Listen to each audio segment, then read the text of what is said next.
entre Ali ibn Abi Talib et Ma Fatima Zehra, fille bien-aimée du saint prophète Mohammed, paix et bénédiction sur eux.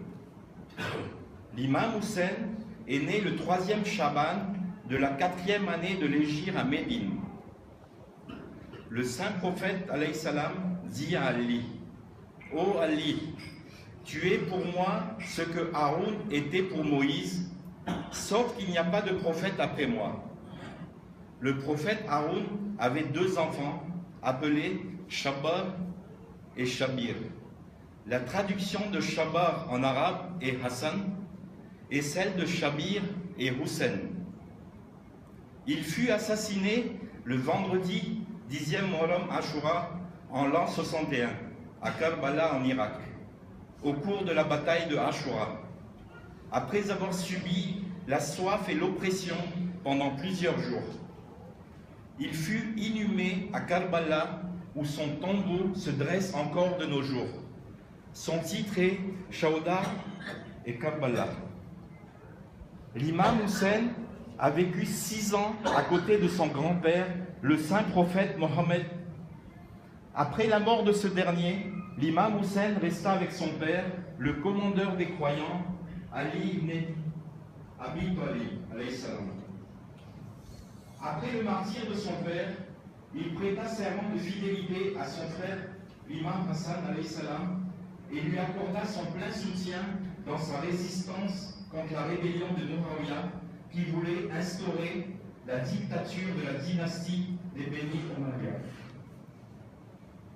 Lorsque l'imam Hassan alayhi salam fut obligé de conclure la paix et de lui céder le pouvoir temporairement, l'imam Hussein demeura, comme il était toujours, fidèle à l'imam Hassan et lui obéissant dans toutes ses décisions jusqu'à son martyre. Après le martyre de son frère aîné, l'imam Hassan ibn Ali, l'imam Hussein devient imam de la communauté islamique. Une communauté qui fut fondée et dirigée pour la première fois par son grand-père. Il a eu une place distinguée et respectueuse auprès de l'oumma islamique. Comme son père et son frère, l'imam Hussein vécut aussi dans les conditions les plus pénibles. À cette époque, les lois divines n'étaient plus respectées. Muawiyah avait acquis une puissance et une autorité dans l'empire islamique. Muawiyah avait tout fait pour écarter à jamais la progéniture de l'envoyé de Dieu du califat et transmettre le califat à son fils Yazid et à ses descendants. L'histoire nous rapporte que Muawiyah avait organisé une campagne de propagande pour dénigrer l'imam Ali et sa famille, paix sur eux. Les musulmans qui résistèrent au pouvoir injuste de Muawiyah et qui refusèrent de prononcer des propos injurieux contre le commandeur des croyants, Ali alayhi salam, avaient été réprimés ou exécutés par Muawiyah. Avant sa mort, Muawiyah réussit à transmettre le califat à son pervers fils Yazid et le conseilla de ne pas s'occuper de l'imam Hussein si ce dernier refuse de lui prêter le serment d'allégeance. Les chiites et les sunnites affirment que Yazid n'avait aucune qualité morale ou spirituelle pour diriger la communauté islamique, car il fut buveur d'alcool, fornicateur, assassin. Lorsque Yazid accéda illégalement au califat, il négligea les conseils de son père. Il ordonna au gouverneur de Médine d'obtenir le serment d'allégeance de l'imam Hussein. En cas de refus, il n'a qu'à lui couper la tête et l'envoyer à Damas. Mais Hussein refusa catégoriquement et en condamnant ouvertement Yazid, le privant ainsi de toute couverture légale. L'imam Hussein partit avec sa famille vers la maison de Dieu à la Mecque, où il resta au moins 4 mois. Se rendant au tombeau du prophète avant de quitter Médine par refus de prêter serment d'allégeance au califat illégal de Yazid, l'imam al-Hussein dit: « Ô mon Dieu, ici se trouve le tombeau de ton prophète, et je suis le fils de la fille de ton prophète. Tu sais ce qu'il m'arrive. Ô mon Dieu, j'aime le bien et je renie le mal. Je te demande, ô toi qui es plein de majesté et de munificence, par ce tombeau et celui qui y gît, de ne me faire que ce qui te satisfait et satisfait ton prophète. Avant le départ, il a confié son testament à son frère Mohamed Hanafi. Au nom de Dieu, le clément, le miséricordieux. Ceci est le testament que Imam Hussein ibn Ali ibn Talib alayhi salam a écrit pour son frère Mohamed, connu sous le nom de Ibn Hanafia. Que moi, Hussein alayhi salam, atteste qu'il n'a pas d'autre Dieu sauf Allah, l'unique et sans associé, et que Mohamed est le serviteur et prophète d'Allah. Et que je ne suis pas parti pour proclamer ma grandeur ou pour créer la zizanie, mais pour conscientiser l'Oumma, la communauté, de mon grand-père, le prophète. Mon but est de l'appeler vers les bonnes actions et de les arrêter des mauvaises actions, et de ne marcher sur le chemin de mon grand-père, mon père Ali ibn Abi Talib alayhi salam. Celui qui considère mon action comme juste et qui l'approuve, alors sachez qu'Allah est le meilleur soutien des justes. Et contre celui qui me combat, je serai patient jusqu'à ce que Allah fasse justice pure et véritable entre lui et moi, car il est le meilleur des juges. Ô mon frère, je t'adresse ce testament. C'est Allah qui m'octroie tous les bienfaits et j'ai confiance en lui et c'est à lui que je m'en remets. Al-Hussein arriva au lieu de la descente de la révélation, la Mecque, ville de la paix, pendant la nuit du 3e vendredi du mois de Shaban. Il y entra en récitant ce verset coranique. Il dit, tout en se dirigeant vers le Maïdan, « Il se peut que mon Seigneur me guide sur la voie droite. » La nouvelle de la présence d'imam à la Mecque s'était propagée dans toute la communauté islamique. Il y restait durant 4 mois. L'imam a écrit des lettres envoyées aux habitants de Koufa et Basra.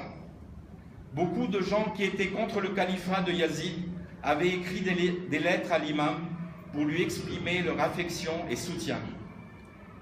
Il adressa la lettre suivante au chef de Basra et à ses leaders de l'opposition.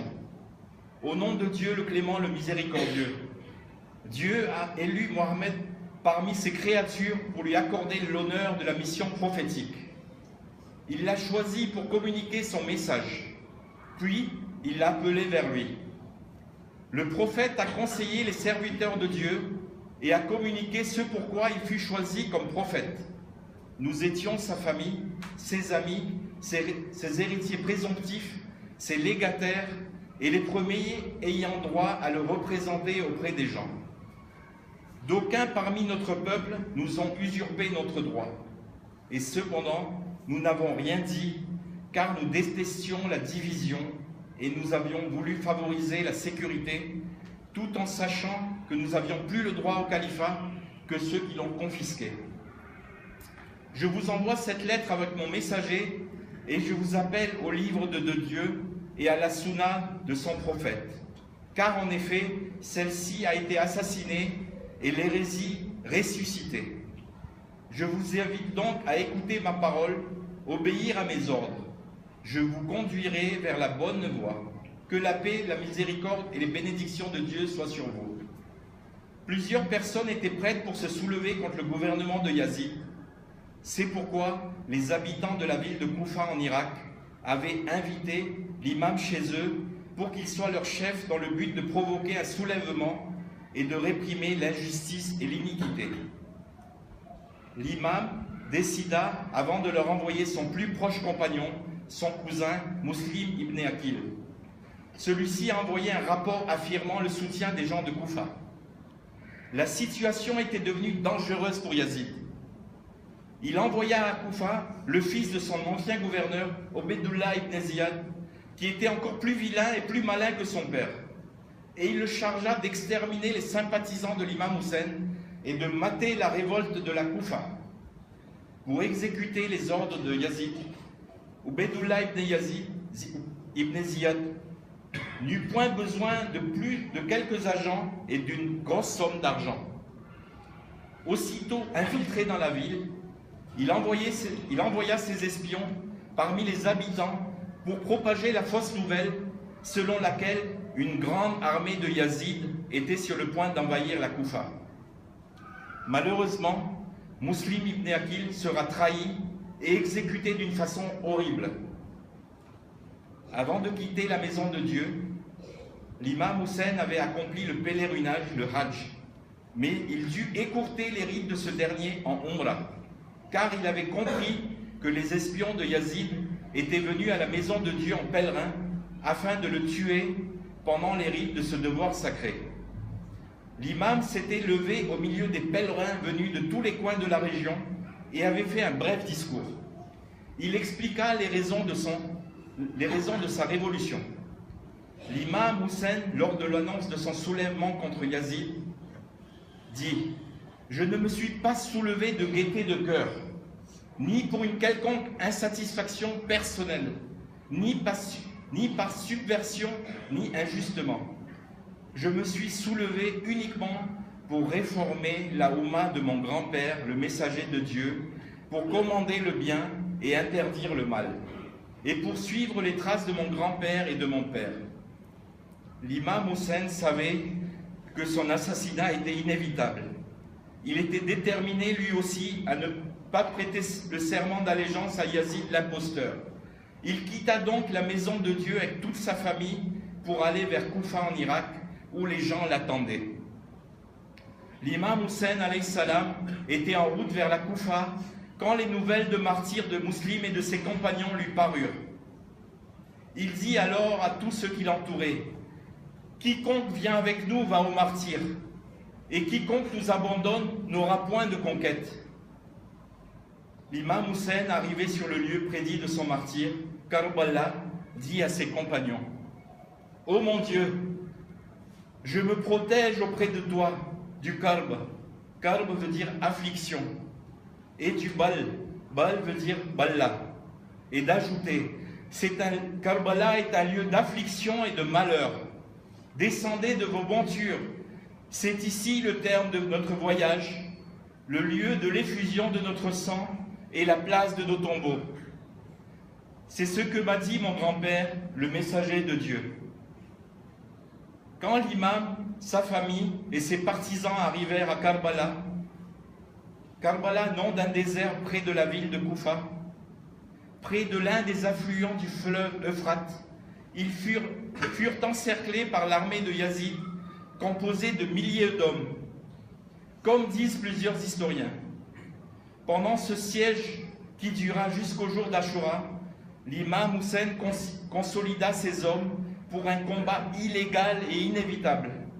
Il avait dit: « Ô gens, l'envoyé de Dieu a dit, celui qui voit un sultan injuste, qui autorise ce que Dieu a interdit, qui transgresse le pacte qu'il a conclu devant Dieu, qui dévie la tradition de l'envoyé de Dieu, qui opprime les musulmans et commet des péchés contre eux sans s'opposer à lui, même par une parole ou une action, Dieu va lui réserver le même traitement qu'il réserve à ce sultan. » À partir du 7e jour, l'accès à l'eau du fleuve a été interdit pour en priver les femmes et les enfants sous une chaleur torride. Au 9e jour du mois de Muharram, l'armée ennemie lança un dernier ultimatum à l'imam Hussein, afin de choisir entre prêter le serment d'allégeance et la mort. L'imam leur répondit: « Je ne vois en la mort que le bonheur, et en la vie avec les oppresseurs que l'angoisse. » L'imam leur demanda un délai pour prier son Seigneur.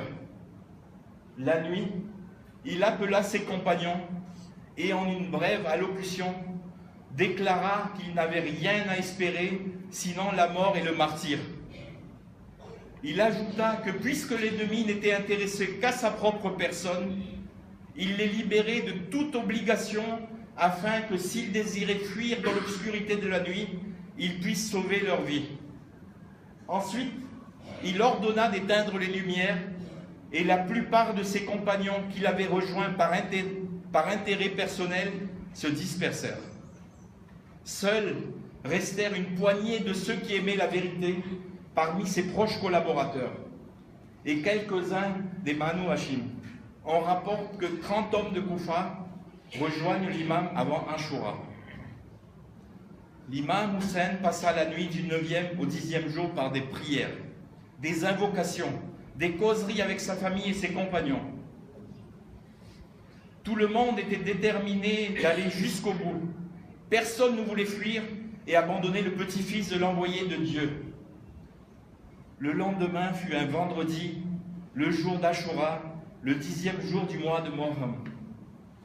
Dès le lever du soleil, l'armée ennemie commençait déjà à dresser leurs lances, flèches et sabres contre le camp de l'imam.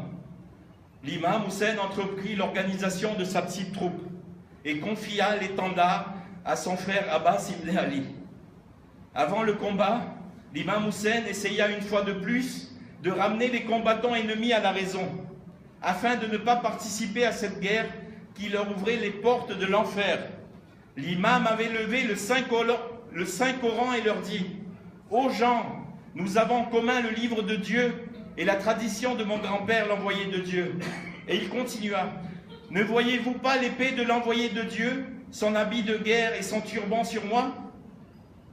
L'armée ennemie répondirent: « Si. » Il leur demanda alors: « Pourquoi donc vous vous battez donc contre moi ?» Ils répondirent: « Par obéissance à l'émir Obeidullah ibn Ziyad, le gouverneur du calife Yazid. » Tous ces appels étaient vains.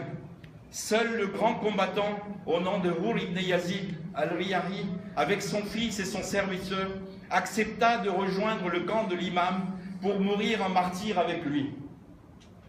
Il y eut un combat terrible.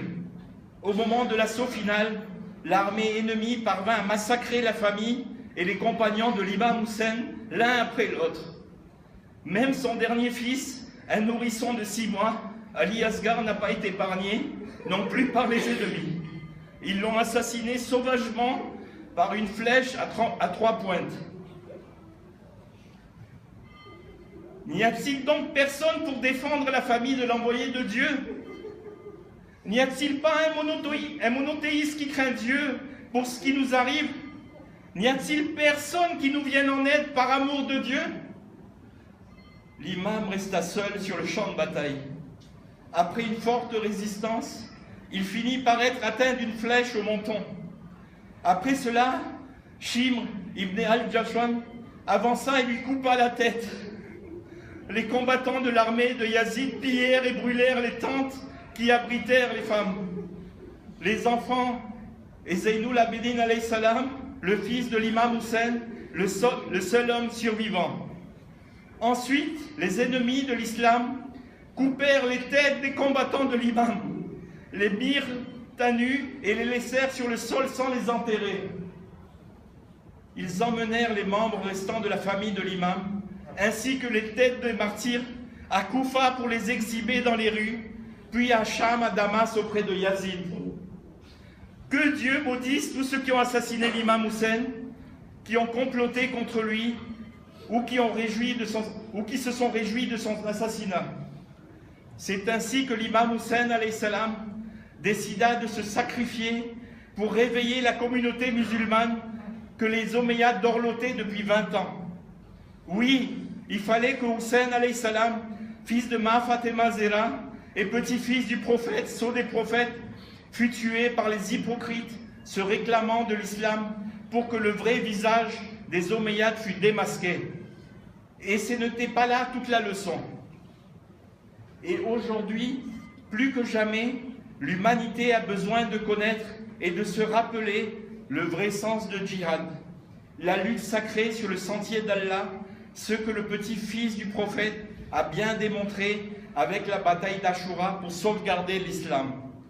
Voilà qu'on comprend mieux le sens du hadith du messager d'Allah, Mohammed, que la paix soit sur lui et sa famille. Hussein est de moi et je suis de Hussein. Salawat par Mohammed.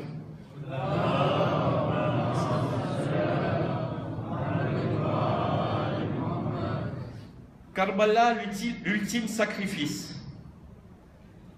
Méditons maintenant sur ce hadith de notre saint prophète qui dit « N'est pas croyant celui qui dort rassasié alors que son voisin de son côté est affamé. » Aujourd'hui, dans le monde, 10 à 15% de la population mondiale sont dans une situation de sous-alimentation. Ils ne mangent pas à leur faim. Et ce n'est pas parce qu'il n'y a pas assez de nourriture pour tout le monde, non, bien au contraire, mais parce qu'il n'y a pas assez de partage, pas assez de solidarité entre l'humanité. Presque 15% de la population mondiale sont dans l'extrême pauvreté. Avant de clore, disons que la solidarité est l'une des solutions du malheur de l'humanité.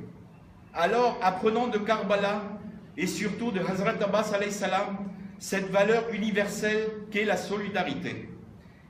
Et pour couronner le tout, nous terminerons ce récit par une des valeurs de Karbala qui est le sacrifice. Le sacrifice est une vertu qui ne peut s'accomplir qu'à un degré élevé de conviction, de pureté et de maturité spirituelle. Une personne peut sacrifier son temps, sa fortune ou sa vie, mais sacrifier tout ce qu'on possède en même temps, en l'occurrence sa fortune, sa vie et celle de sa famille, s'appelle Karbala. Salvat par Muhammad. Allah.